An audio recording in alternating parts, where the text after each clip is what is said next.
நெல்லை மாநகராட்சி பகுதிகளில் கடந்த ஒரு மாத காலமாக குடிநீர் அசுத்தமாக வருவதால் நோய் தொற்று அபாயம் ஏற்பட்டுள்ளதாக பொதுமக்கள் வேதனை அடைந்துள்ளனர். நெல்லை மண்டல பகுதிகளில் பெரிய தெரு, தொண்டர் சன்னதி உள்ளிட்ட பல்வேறு பகுதிகளில் கடந்த ஒரு மாதமாக குடிநீர் அசுத்தமாகவும் துர்நாற்றம் வீசி வருவதால் பொதுமக்கள் அச்சமடைந்துள்ளனர். இது குறித்து பலமுறை மாநகராட்சி நிர்வாகத்திடம் புகார் அளித்தும் எந்த ஒரு நடவடிக்கையும் எடுக்கவில்லை என பொதுமக்கள் குற்றம் சாட்டியுள்ளனர்.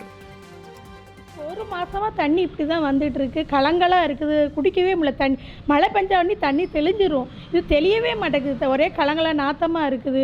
எங்கள் வீட்டில் என் பையனுக்கு வந்து கண் ரத்தமாக கண் வீங்கிட்டு ஒரே வலி இருக்குது.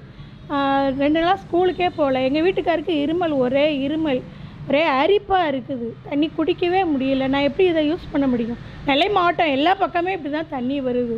எல்லாருமே தண்ணி தான் முதல்ல முக்கியமாக குடிக்கணும். சாப்பாடு கூட சாப்பிடாமல் இருந்துருவாங்க. தண்ணி தான் அதிகமாக குடிக்கணும். தண்ணியே குடிக்கலைன்னு நாங்கள் என்ன பண்ண முடியும்? இது வந்து எனக்கு கேட்டு கொடுக்கணும். எப்படி எனக்கு ரொம்ப நாளாக யாராவது எப்படியாவது சொல்லணும்னு நினச்சிட்டு தான் எனக்கு சொல்லிட்டேன். தண்ணி எங்களுக்கு நல்ல தண்ணியாக எங்களுக்கு வரணும். அதுதான் எப்போவுமே நல்ல தண்ணி விடவே மாட்டேக்காங்க. கேன் வாட்டருக்கு தான் தண்ணி கொடுக்காங்கன்னு நினைக்கிறேன். உப்பு தண்ணியாக தான் வந்துட்டுருக்கு. இது வந்து இப்போ தான் கலங்கலாக வருது ஒழிஞ்சு மற்ற நாளைக்குமே கலங்கலாக வருது. தண்ணி உப்பு தண்ணி மாதிரி தான் வருது. தண்ணி எங்களுக்கு நல்ல தண்ணி வரணும். தாமிரபரணி தண்ணி வந்து நல்ல தண்ணியாக தான் இருக்கும். படத்தில் இலங்கை சிறையில் உள்ள பாம்பன் நாட்டுப்படகு மீனவர்களை விடுதலை செய்ய வலியுறுத்தி நாட்டு படகுகளில் கருப்பு கொடி ஏற்றி மீனவர்கள் போராட்டத்தில் ஈடுபட்டனர்.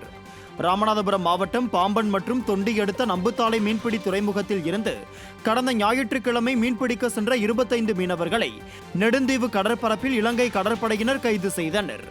இந்த நிலையில் தமிழக மீனவர்களை கைது செய்த இலங்கை கடற்படையை கண்டித்தும் சிறையில் அடைக்கப்பட்டுள்ள நாட்டுப்படகு மீனவர்களை உடனடியாக படகுடன் விடுதலை செய்ய வலியுறுத்தியும் மத்திய மாநில அரசுகள் துரித நடவடிக்கை எடுக்க வேண்டும் என வலியுறுத்தி பாம்பன் நாட்டுப்படகு மீனவர்கள் காலவரையற்ற வேலை நிறுத்த போராட்டத்தை தொடங்கி மீன்பிடிக்க கடலுக்கு செல்லாமல் ஈடுபட்டு வருகின்றனர்.